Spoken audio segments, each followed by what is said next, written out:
sangat merindukan pengalaman spiritual. Betul. Keselamatan itu bisa diampuni, lemah dikuatkan, sakit disembuhkan, miskin diperkaya, mati masuk surga. Amin. Kenapa unsur spiritual ini jadi mulai nggak relevan atau kita udah jarang? Kita juga lumayan. Iya. Karena saya Sarono, dia Sabdono. Jadi sarana untuk bersabda. 1, 2, 3. Welcome to podcast Ruang Kaca. Hello. Halo semuanya, selamat datang kembali di podcast Ruang Kaca. Welcome back again. Yes. With us setelah kita melewati beberapa set yang Betul. berubah-ubah. Kita kembali lagi. Betul. Kita kembali lagi di set kita yang abadi ini, Iya, guys. Benar. Kemarin kenapa sih kita pindah-pindah?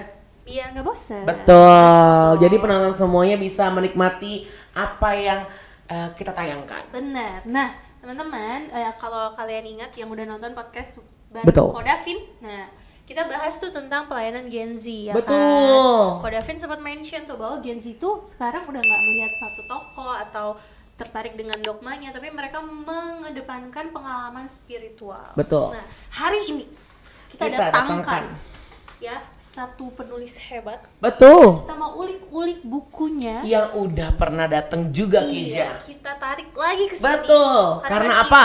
Masih banyak yang ingin kita bahas ya. Setuju?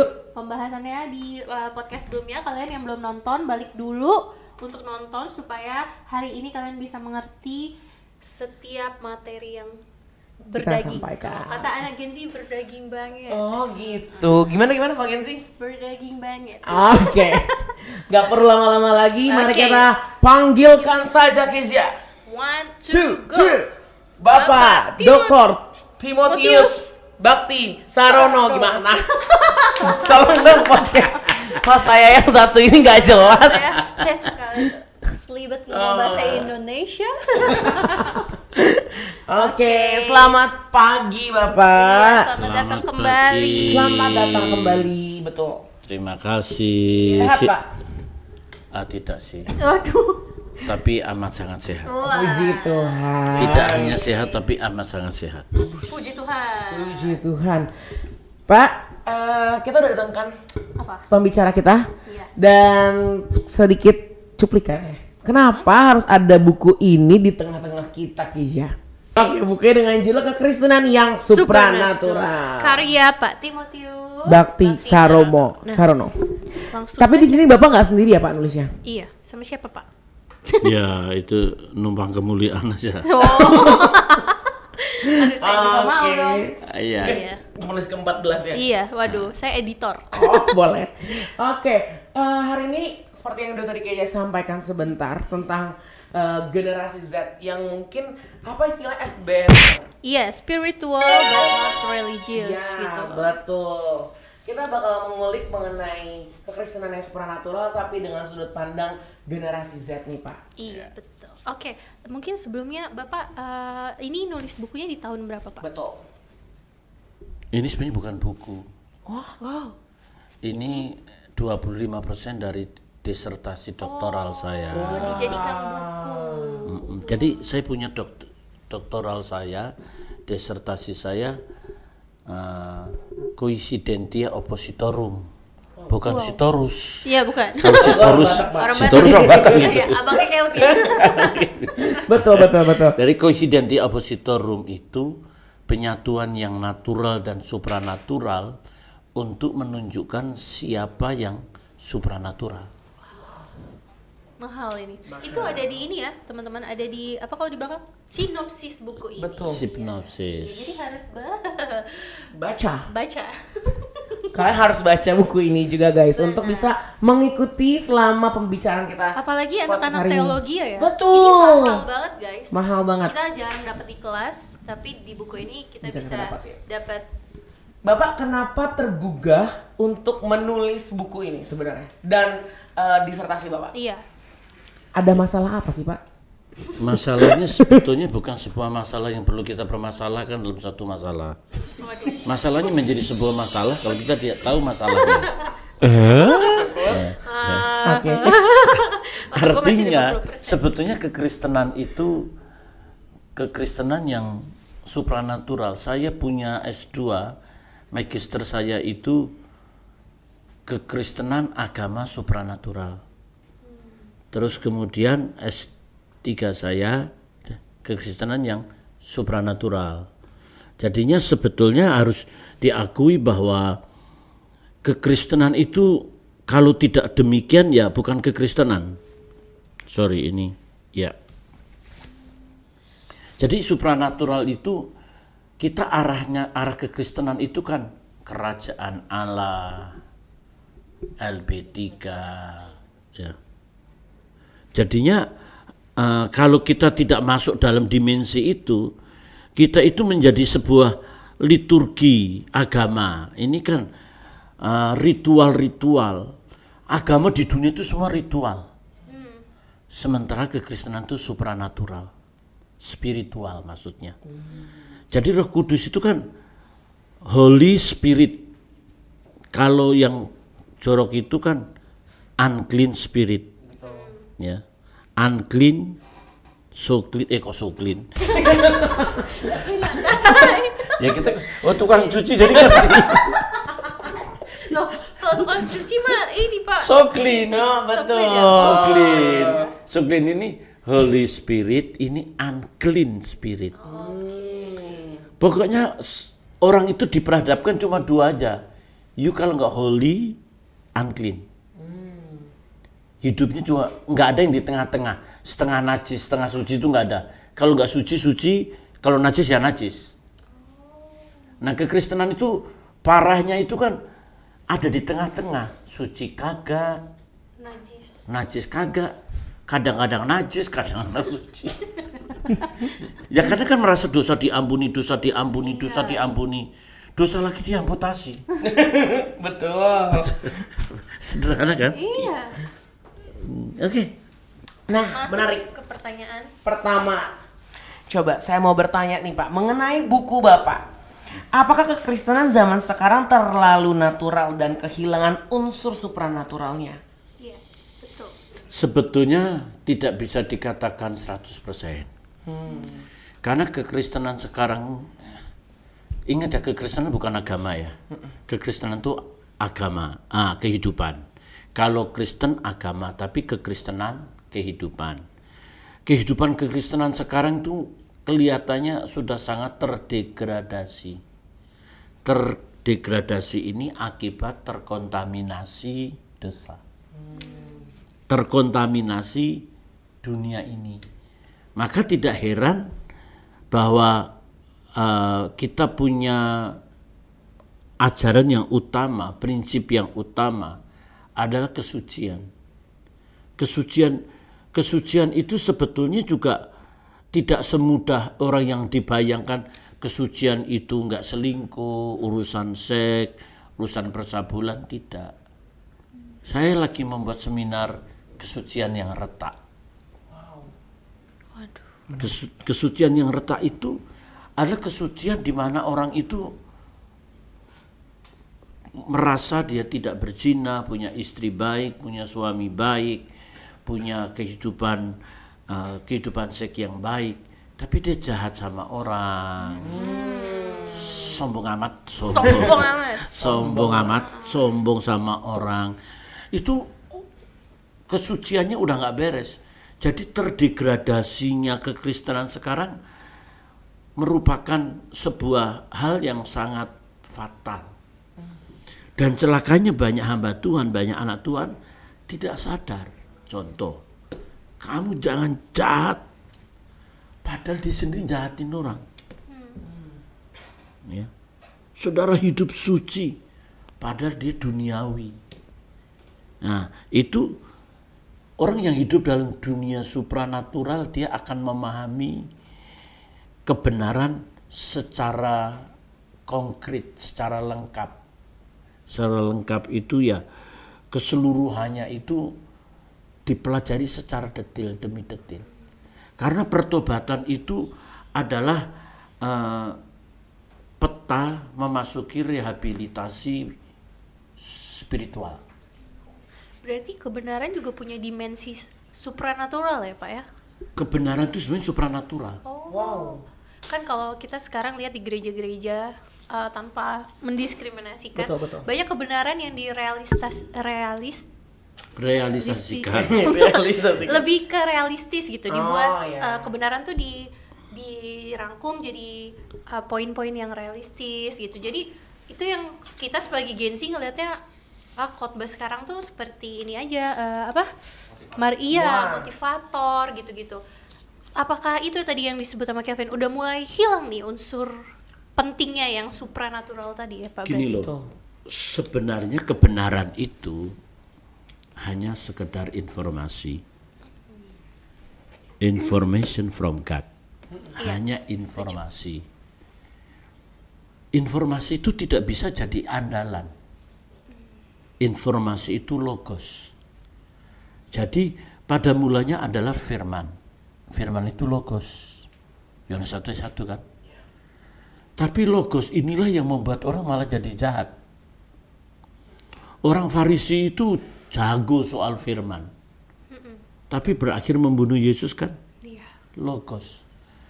Tetapi orang kalau masuk dimensi dunia supranatural lebih dalam, logos itu informasi yang punya logos sebenarnya itu harus dikonfirmasi.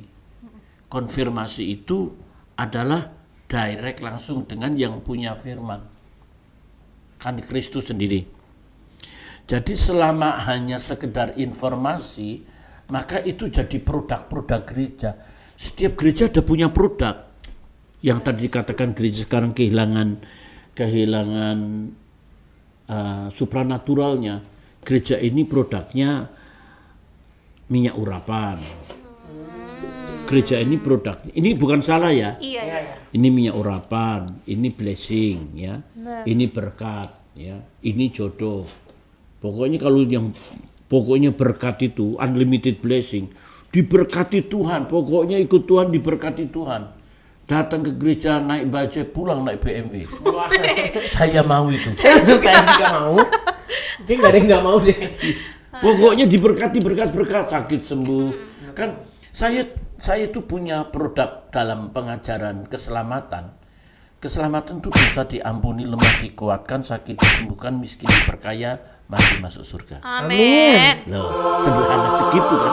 Dosa diampuni, lemah dikuatkan, sakit disembuhkan, miskin diperkaya, mati masuk surga. Dan itu dilakukan Yesus. Tapi kekristenan itu kan hanya persoalan dosa diampuni saja. Ini kayaknya produk ini kayak materialis banget itu. Dosa diampuni, lemah dikuatkan, sakit disembuhkan, miskin diperkaya, mati masuk surga. Ini only blessing. Ada di gereja yang produknya berjodohan. Benar. Berjodohan, pokoknya datang di gereja dapat jodoh aja. Ya. Daripada dapat anaknya tetangga sebelah gitu kan. Nah, jadi produk-produk inilah yang kadang-kadang mendegradasi firman. Mendegradasi kebenaran, mendegradasi supranatural. Saya tidak sebel atau tidak benci mujizat, tidak. Sebenarnya saya ini pengkhotbah KKR. Iya benar, Bapak pernah bilang. Ya, pengkhotbah KKR. Jadi dimensi supranaturalnya pengobatan alternatif harus ada di gereja. Pengobatan alternatif itu pengobatan yang tidak melalui suntik, obat-obatan, antibiotik, ya, perawatan medis.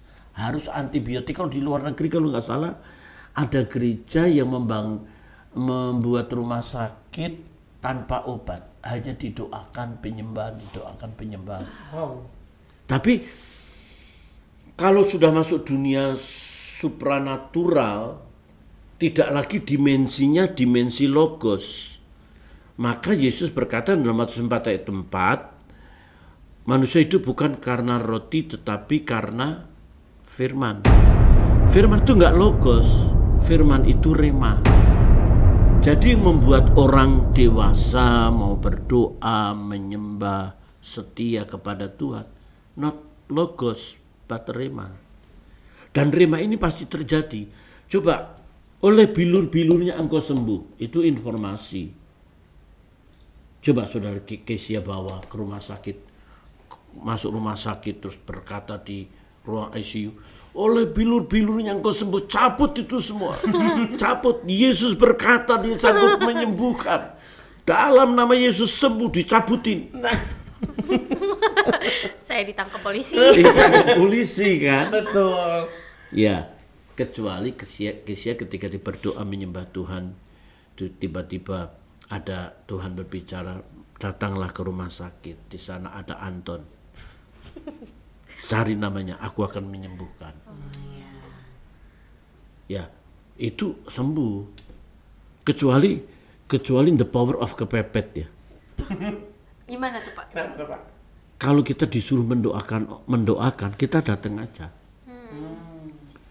Ada orang telepon saya, Pak Tim, ada waktu nggak hari Sabtu? Ini orang pendeta pinter nih.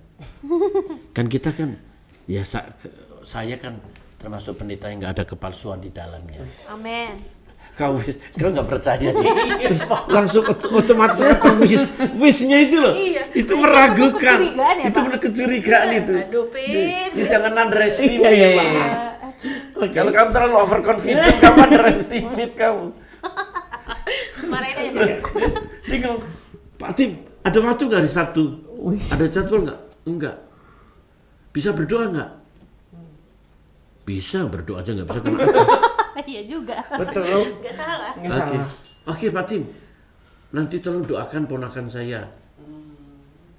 Oke, nanti Pak Tim saya beliin tiket jam 6 pagi, jam 6 sore pulang. Wah, saya bilang, kemana? Ke Semarang. Astaga. Tadi nggak bilang, saya bilang, jangan kan udah nggak boleh, nggak bisa dong. Iya. Kang Batun sekali ngomong kan cabut perkataan.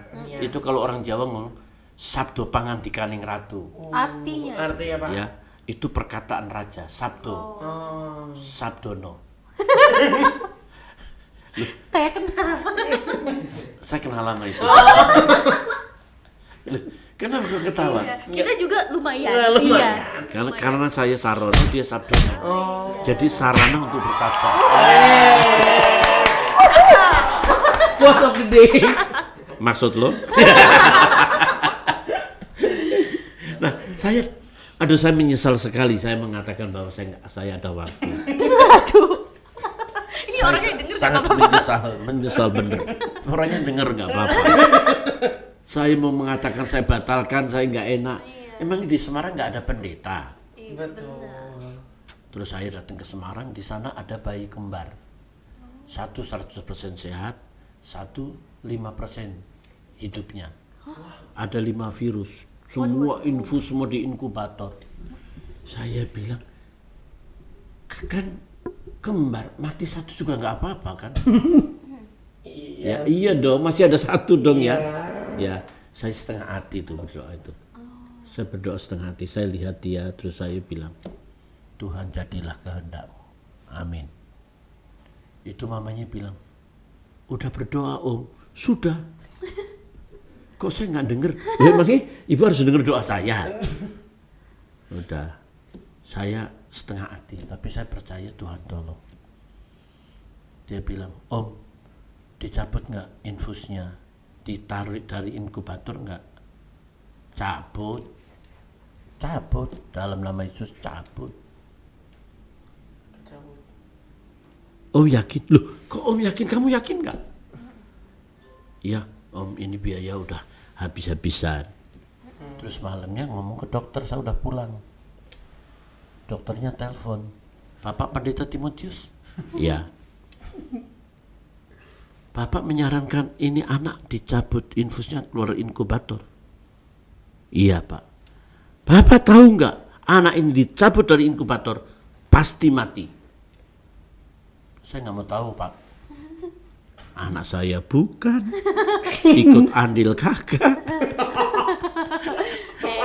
Kenapa kau tertawa? This is serious. Betul, Ini Pak. serius kan? Serius ini. Serius. Betul. Ada yang salah sih ngomong Yuri. Enggak.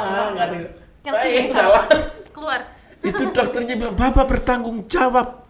Bapak kalau ada apa anak ini, Bapak bertanggung jawab. Engkau yang tanggung jawab bapaknya. Itu urusan bapaknya. Bapak tanda tangan, saya nggak mau tanda tangan. Bapaknya tanda tangan. Orang bapaknya yang sponsornya. Benar. Ntar saya ngomong begini, Pak, Kecuali Bapak kasih dia gratis di inkubator. Nggak bisa begitu peraturan rumah sakit. Kalau nggak bisa, saya katakan dalam nama Yesus cabut. Bawa pulang. Hati saya dicabut mati kan bukan urusan saya. Anak saya bukan, betul. Mati satu kan masih ada satu kan? Iya. Betul dong, ya, dicabut itu. Waktu dicabut saya mengangkat tangan dalam nama Yesus. Tuhan kirimkan mujizat. Itu saya berantem sama dokter itu. Baru kali itu saya berantem sama dokter. Dokter berantem sama dokter. Waktu itu saya masih bukan dokter waktu itu. Masih orang Cina ngomong sekia-sekia ya. Artinya kecil banget lah. Kecil. Sekia lah gitu. Kira. Kalau ada apa-apa tanggung jawab. Saya nggak mau tanggung jawab, bapaknya tanggung jawab. Bapaknya punya urusan. Bisa begitu kan gara-gara bapaknya. Betul. Benar dong ya? Betul. Dibawa pulang. Waktu dibawa balik hari Jumat periksa ulang. 5 virus yang ada di anak itu tidak ada satu pun yang ada. Dia sehat 100%. Puji Tuhan. Nah, the power of kepepet. Iya, betul. Tapi jangan coba-coba. Betul. Jangan, Vin. Tapi Bapak waktu pas menyatakan cabut itu ada deg-degannya nggak Pak? Enggak, anak saya bukan, saudara bukan. Bagaimana sih? Benar nggak? Betul. Jadi kita jangan ada beban. Berserah ya Pak? Iya. Berserah pada pasrah in the name of Jesus. Oh, nama Yesus nama yang berkuasa. Betul. Tapi jangan coba-coba. Betul. Dalam nama Yesus cabut. Enggak ada urusan begitu kan, ini the power of kepepet. Betul. Aduh itu. Dan peristiwa-peristiwa seperti itu sering kali terjadi. Karena antara informasi dan konfirmasi, kekristenan yang supranatural itu dikonfirmasinya ada connecting dengan Tuhan. Kalau kita bisa connecting dengan surga, kita bisa mendownload seluruh kekayaannya. Nah masalahnya kekristenan itu, hamba Tuhan itu banyak tidak connecting dengan surga. Jadi hamba Tuhan yang tidak perlu 1 jam berdoa setiap hari, dia tidak layak jadi hamba Tuhan. Ini ada satu quote katanya gini, orang yang pintar berbicara dengan Tuhan belum tentu dia bisa berbicara. Orang yang berbicara tentang Tuhan belum tentu dia pintar juga berbicara dengan Tuhan. Gitu. Betul. Menarik ya Pak. Berarti kan Bapak di buku Bapak itu Bapak tulis seperti ini. Saya kutip ya Pak. Proyeksi fantasi makhluk hidup yang seringkali dikemas dalam bentuk ritual-ritual agamawi sudah berada dalam titik nadir karena hanya memuaskan hasrat sesaat. Nah kalau dari penjelasan Bapak tadi, mungkin kami mau bertanya, kenapa Pak di era sekarang, di era yang teknologi semakin cepat, betul. Tadi kita melihat bagaimana khotbah-khotbah juga berkembang menjadi khotbah yang praktis, motivator, betul. Ya. Kenapa unsur spiritual ini jadi mulai nggak relevan, atau kita udah jarang lihat ada mujizat gitu, atau ada pendeta-pendeta yang kalau tadi Bapak bilangnya produk gitu, produk gitu, produk supranatural dalam gereja mungkin sekarang sudah ya tadi menurun. Menurut Bapak kenapa? Apakah karena tadi pendeta-pendeta kurang berbicara dengan Tuhan, berkoneksi dengan Sang Ilahi? Karena persoalannya produk itu demand-nya mana? Demand orang sekarang itu ya memang tidak di dunia supranatural, only blessing. Maka yang blessing dia akan rame-rame mencari blessing, healing. Dia rame-rame mencari healing, ya. Karena ritual-ritual itu bisa menyembuhkan. Emangnya agama lain nggak bisa menyembuhkan? Bisa. Saya punya jemaat didoakan nggak sembuh-sembuh.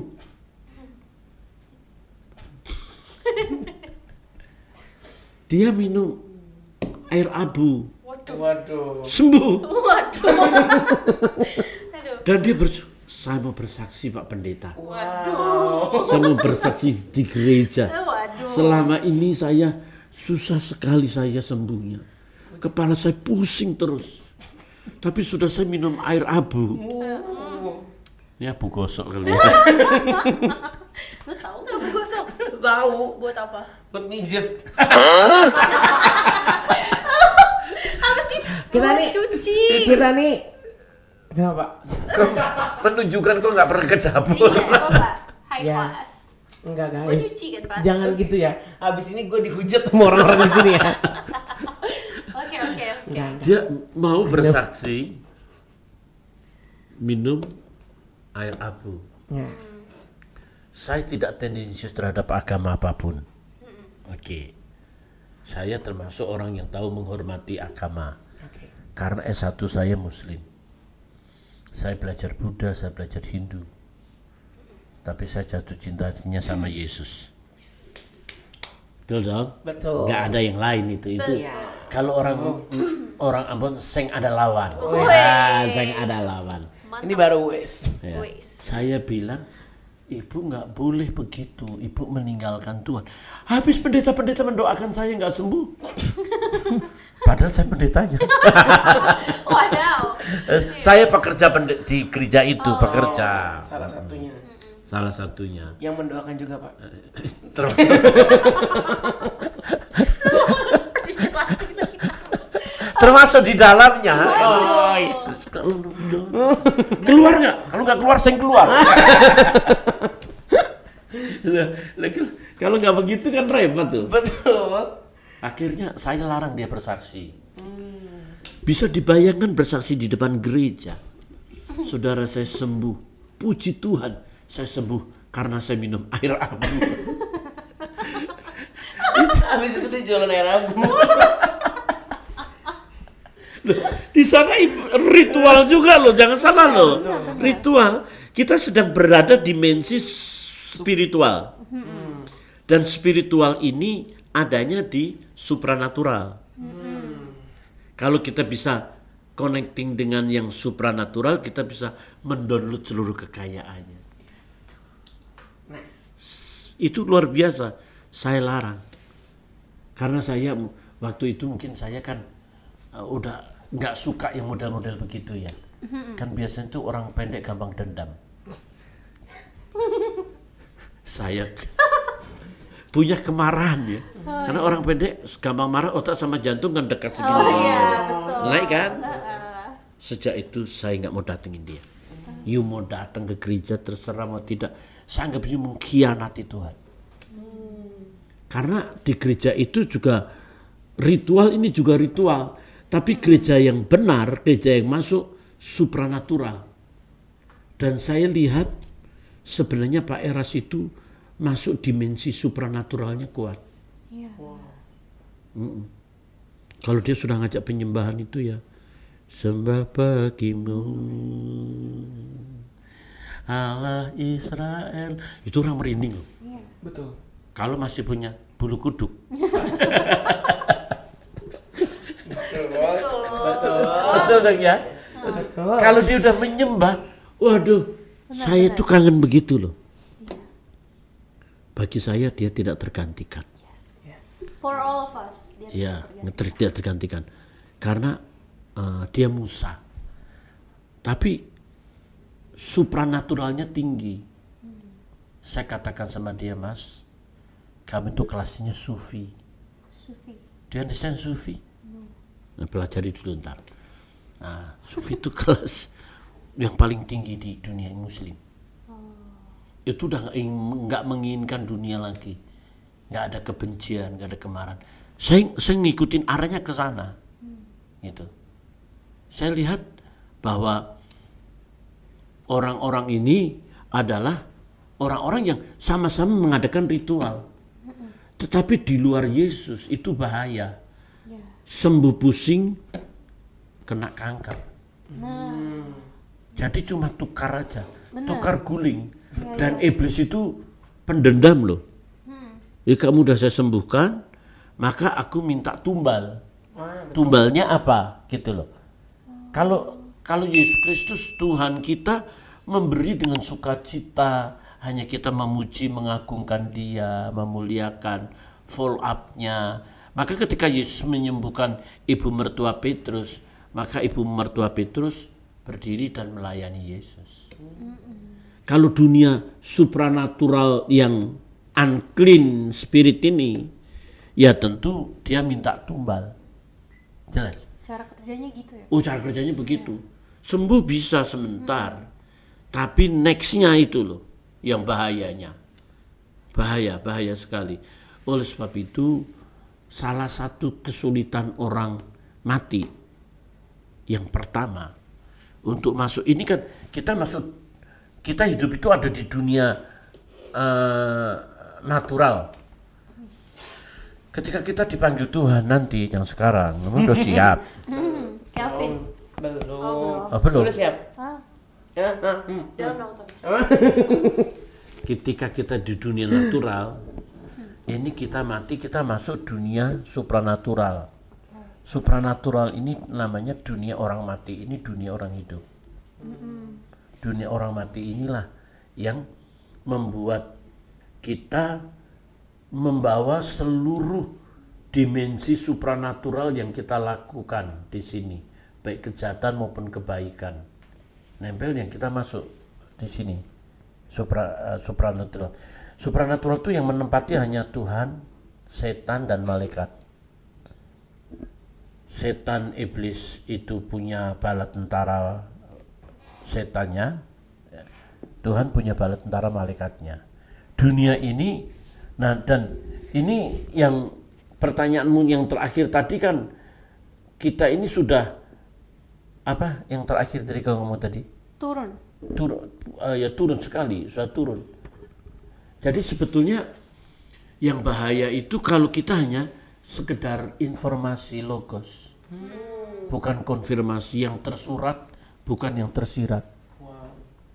Jadi kalau kita sudah terima logos, rema, kerikma, dan karisma, wah, itu kan urutan itu. Jadi kekristenan yang benar begini nih, kita dosa diampuni, dipulihkan, dipermuliakan, kita mati penuh kemuliaan. Kalau dosa diampuni itu masih natural tuh. Memasuki supranatural itu baru dipulihkan. Habis dipulihkan, kita hidup hanya untuk kemuliaan Tuhan, maka dipermuliakan. Mati kita penuh kemuliaan. Nah, kekristenan itu tahapannya cuma dosa diampuni, dosa lagi diampuni, dosa lagi diampuni. Bolak-balik di sini, nggak pernah dipulihkan. Dulu saya importir film Amerika. Karena Inggris saya sewes, maka bablas angin ini, ya gitu. Tapi walaupun saya Inggris saya sewes, saya ke Israel 38 kali. Wow. Kadang-kala bukan sebagai pendeta, Tapi sebagai bukan itu apa namanya tour leader, kan tour guide, kan mesti menerjemahkan orang ngomong kan ya. betul. Ya kan orang pendeta itu cerdik. Betul. Dia ngomong this is Jordan. Jordan is the King Abdullah. Panjang sekali sampai setengah jam. Stop. Saya ngomong begini. Saudara, ini Yordan rajanya Abdullah. Istrinya 4. Selanjutnya emangnya gua pikirin. Oke, orang tepuk tangan. Stop. Itu yang ini kan ngomong begini. Loh, saya ngomong 30 menit. Anda cuma 2 menit. Completely. Di parafrase. Di parafrase. Intinya aja. Ya, intinya saja. Jadi karena saya tidak bisa bahasa Inggris, saya kasih teman saya, direktur, connecting ke luar negeri. Ini mudah-mudahan yang nanti kalau keluarkan dia lihat tuh. Tapi saya ngomong dari dasar hati saya dan dari fakta. Waktu itu terus kemudian dia pakai kredit card. Saya punya Amex itu unlimited. Wow. Unlimited. Wah, dulu saya nggak pernah berpikir saya mau berdosa loh. Kalau saya tahu unlimited, saya beli rumah, beli mobil, terus saya kabur itu. Unlimited saya punya. Amex unlimited. Dikirim ke Amerika, unlimited digesek. Tapi orang teman saya ini jahat. Di semua film dikirim ke rumah dia. Kan saya terlalu percaya itu. Akhirnya dia keluar dia bikin perusahaan film Amerika untuk RCTI, untuk Indosiar, banyak. Dia kaya. Dia bisa beli mobil BMW. Sementara mobil saya Futura 13. Saya menampakkan Alfa terkutuk gitu. Guduk gitu ya. Saya punya kemarahan, dendamnya luar biasa. Maka waktu saya KKR di ITC, saudara barang siapa tidak mengampuni dosa yang paling besar dan tidak pernah diampuni, satu menghujat Roh Kudus, dua tidak mengampuni orang lain. Siapa mau mengampuni orang lain, angkat tangan. Tuhan ngomong, kamu juga. Betul. Saya angkat tangan dulu. Waktu saya angkat tangan, udah selesai ibadah. Di ITC itu lantai 3 atau lantai 5 itu kan ada tempat makanan kan. Saya antri makanan, namanya pendeta juga manusia. Betul. Habis khotbah lapar kan. Betul.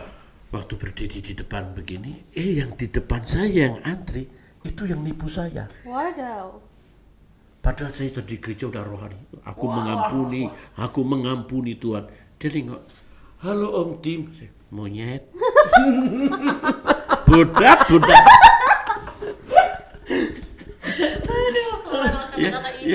Berarti saya belum dipulihkan.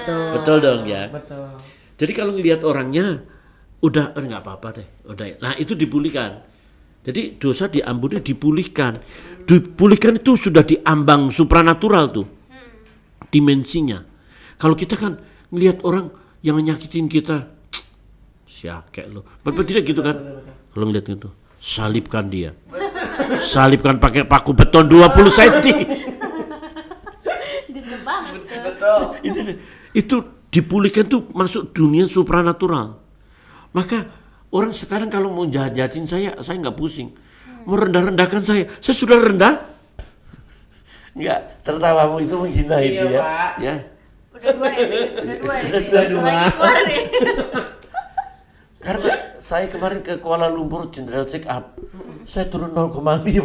Wow. Dulu saya 158, turun jadi 153, sekarang 152,5. Kok bisa? Kenapa semakin tua semakin turun, Pak? Semakin rendah hati, Pak. Ya. Tapi turun orangnya, rohnya naik. Sedap. Berarti Pak, kita melihat ada tantangan di sini Pak. Tadi kan sebelumnya kita pernah podcast sama Pak Davin membahas bahwa generasi kami itu sangat merindukan pengalaman spiritual dalam gereja. Sedangkan kita lihat faktanya sekarang gereja jarang memproduksi itu gitu istilahnya ya. Nah, kalau menurut Bapak setelah Bapak menulis dan pasti kan Bapak menganalisa gitu. Dan dengan pengalaman melayani Bapak yang sudah lama, bagaimana menjawab tantangan ini? Bagaimana kami generasi Z ini bisa merasakan pengalaman spiritual di dalam gereja sedangkan gereja sedang mengalami penurunan dalam pengalaman-pengalaman tersebut. Letaknya ada di para dosen, para hamba Tuhan. Kalau dia bisa mengkritik, memformat generasi Z ini dengan format yang masalahnya ini formatnya harus berbeda. Saya punya materi dulu saya ini ketua STT. Saya memberikan mata kuliah teologi mistik. Jadi saya dosen teologi mistik 2 semester. Bagaimana orang-orang harus diajar ke dunia yang berbeda. Ini anak-anak generasi Z itu kan anak-anak generasi laptop kan. Generasi digital kan. Benar. Digital itu tek dapat. Tidak mau proses yang panjang. Iya. Betul. Nah, di dalam kekristenan tuh dunia supranatural nggak ada yang instan. Nggak ada. Nggak ada. Karena orang yang instan itu banyak penyakitnya. Orang makan mie ayam, Indomie. Telur itu tiap hari. Iya. Nah, ya. Ini dari baby siapa? Ini rendang sama mie ayam. Dua-duanya ditaruh, udah mateng ditaruh. Yang basi pertama kali mie ayam. Bener. Rendang bisa dipanasin lagi, bisa berulang kali kan. Betul. Nah, formatnya gereja sekarang kalau nggak masuk begini, mak gereja ini kan repot. Tapi yang ini nih mungkin 10 tahun lagi produk gereja itu, produk gereja saya itu gereja produk Holy Spirit. Jadi kadang-kadang saya juga kepingin hal-hal yang wajar saja. Tapi syukur saya masuk GSKI, saya menurunkan supranatural saya menurunkan ke karakter. Kan GSKI itu umumnya karakter tuh. Iya. Kalau saya supranaturalnya. Artinya begini loh.